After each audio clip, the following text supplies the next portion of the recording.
కేరళలోని ఆ పచ్చటి కొండల మధ్య రోజు ఉదయం 6 గంటలకల్లా ఆర్టీసీ బస్సులో ఇంజన్ శబ్దం ఆ ఊరి ప్రశాంతతను మేల్కొల్పేది. ఆ బస్సులో కండక్టర్గా రంజేష్, వయసు 38 ఏళ్లు. ఆ ఊళ్ళో అందరికీ అతను కేవలం ఒక కండక్టర్ మాత్రమే కాదు, ప్రతి ఒక్కరి కష్టసుఖాలు తెలిసిన మంచి మనిషి.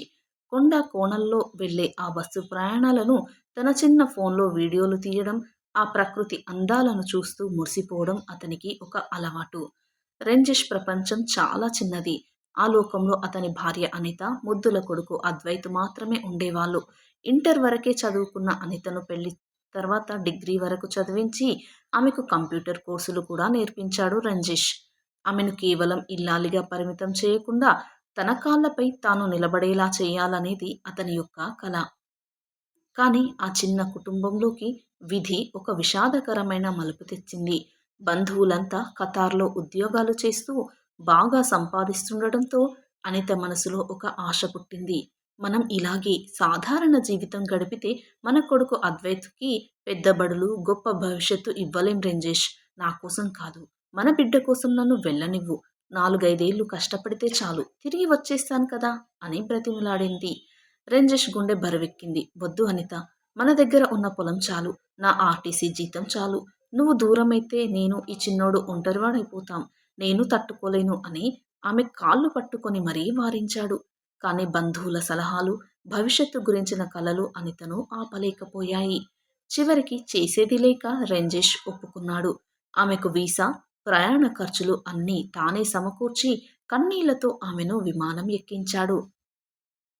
అనిత విదేశాలకు వెళ్లిన మొదటి కొన్ని నెలలు అంతా బాగానే ఉన్నట్లు అనిపించింది. రోజూ ఫోన్లో మాట్లాడేది. కొడుకుతో కబుర్లు చెప్పేది. కొడుకును చూసుకోవడానికి రంజేష్ తన తల్లిని ఇంటికి తెచ్చుకున్నాడు. తండ్రి వ్యవసాయం చూసుకుంటూ రంజేష్ డ్యూటీకి వెళ్తూ అద్వైత్‌ని కంటికి రెప్పలా పెంచుకున్నారు. కానీ ఏడాది తర్వాత అనిత స్వదేశానికి తిరిగి వచ్చినప్పుడు ఆమె యొక్క ప్రవర్తనలో మార్పు చాలా స్పష్టంగా కనిపించింది. ఏడాది పాటు కష్టపడి సంపాదించి తెచ్చిన మొత్తం చాలా స్వల్పం. పైగా అక్కడ బంగారం పతకాల్లో ఇన్వెస్ట్ చేశాను. 2.5 ఏళ్లకు మూడింతలు వస్తాయి అని చెప్పి కేవలం వారం రోజులు కూడా గడవకముందే మళ్లీ ఖతార్‌కి వెళ్లిపోయింది. ఆ తర్వాత ఆమె ఫోన్ కాల్స్ క్రమంగా తగ్గిపోయాయి. రంజేష్ ఎన్నిసార్లు ఫోన్ చేసినా అవతల నుంచి సరైన స్పందన అసలు ఉండేది కాదు. అనుమానం వచ్చిన రంజేష్ తన స్నేహితుల ద్వారా ఆరా తీయగా అసలు నిజం తెలిసి అతని కాళ్ల కింద భూమి కృంగిపోయింది. ఆమె తనతో పాటు పనిచేసే మరో యువకుడితో అనిత సహజీవనం చేస్తూ భర్తను పూర్తిగా గాలికి వదిలేసింది. ఈ నిజం తెలిసిన క్షణంలో రంజేష్ గుండె పగిలిపోయింది. వెంటనే ఆమెకు ఫోన్ చేసి నిలదీస్తే పశ్చాత్తాపానికి బదులుగా కఠినంగా మాట్లాడింది. నా ఇష్టం వచ్చినట్లు నేను బ్రతుకుతాను. నీకు నచ్చినట్లు ఉండడానికి నేను రాలేదు. నాకు ఊరికే ఫోన్ చేసి చిరాకు పెట్టకు. విడాకులకు అప్లై చేస్తున్నాను అని తెగేసి చెప్పింది. ఆ ఒక్క మాటతో రంజేష్ కుదేలైపోయాడు. భార్యను పూర్తిగా వదిలేశాడు. కానీ తన కొడుకు అద్వైత్‌ను మాత్రం తన ప్రాణానికంటే ఎక్కువగా ప్రేమించడం మొదలుపెట్టాడు.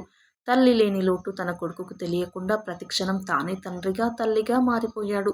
మంచి స్కూల్లో చేర్పించి వాడి యొక్క ప్రతి అడుగును దగ్గరుండి చూసుకున్నాడు. కొడుకు నవ్వులే తనకు మళ్లీ బ్రతకడానికి బలమైన ఆసరా అయ్యాయి.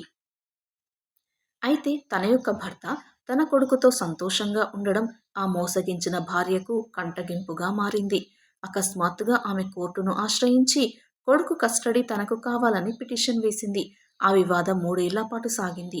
చివరికి చట్టంలోని నిబంధనల ప్రకారం మైనర్ అయిన పిల్లల సంరక్షణ తల్లికే చెందుతుంది కాబట్టి అద్వైత్‌ను తల్లికి అప్పగించాలని కోర్టు తీర్పునిచ్చింది. ఆ తీర్పు వెలువడిన రోజు కోర్టు హాల్‌లో రంజేష్ గుండె ఆగిపోయినంత పనైంది. సార్, తనే మోసం చేసి వెళ్ళింది. నా బిడ్డ నా ప్రాణం సార్ అని అతను పడిన వేదన వర్ణనాతీతం. కానీ చట్టం ముందు ఆ తండ్రి ఆవేదన ఓడిపోయింది. కోర్టు ఆవరణలో తన కొడుకును చివరిసారిగా గుండెకు హత్తుకొని వెక్కి వెక్కి ఏడ్చాడు రంజేష్. నాన్న, నన్ను ఎక్కడికి తీసుకెళ్తున్నారు అని ఆ చిన్నారి అమాయకంగా అడుగుతూ ఉంటే సమాధానం చెప్పలేకపోయాడు. అనిత తన కొత్త భర్తతో కలిసి ఆ చిన్నారిని విదేశాలకు తీసుకెళ్లిపోయింది. కొడుకు లేని ఆ ఇల్లు శూన్యంగా మారిపోయింది. అద్వైత్ ఆడుకున్న బొమ్మలు, వాడి చిన్న అడుగులు ఆ ఇంటి గోడల వెంట ప్రతిధ్వనిస్తూ ఉంటే రంజేష్ ఊపిరి పీల్చుకోలేకపోయాడు. తల్లి ప్రేమ ముఖ్యం అన్న చట్టానికి ఆ తల్లి చేసిన మోసం ఎందుకు కనిపించలేదు? నా బిడ్డ లేని ఈ జీవితం నాకు వద్దు అని తీవ్రమైన క్షోభ ఆ తండ్రి మనసును కమ్ముకుంది. ఎంతోమంది సర్ది చెప్పినా, భవిష్యత్తులో కొడుకు తిరిగి వస్తాడని చెప్పినా, ఆ క్షణాన ఆ నైరాశ్యాన్ని ఆ తండ్రి మనసు తట్టుకోలేకపోయింది. ఒక క్షణికావేశంలో అతను తీసుకున్న ఆ నిర్ణయం ఆ చిన్నారి జీవితాన్ని శాశ్వతంగా చీకటిలోకి నెట్టేసింది. రెంజిష్ ఆత్మహత్య చేసుకున్నాడు. ఈ సంఘటన కేవలం ఒక వ్యక్తి ఆత్మహత్యకు సంబంధించింది కాదు. కుటుంబ వ్యవస్థలోని నైతిక విలువలు చెడిపోయినప్పుడు, చట్టాలు కేవలం రూల్స్ చూసి ఒక నిర్దోషి అయిన తండ్రిని బలి తీసుకుంటున్నప్పుడు, సమాజం ఎంత మూల్యం చెల్లించుకోవాల్సి వస్తుందో చెప్పడానికి రెంజిష్ కథ ఒక కన్నీటి నిదర్శనంగా మిగిలిపోయింది.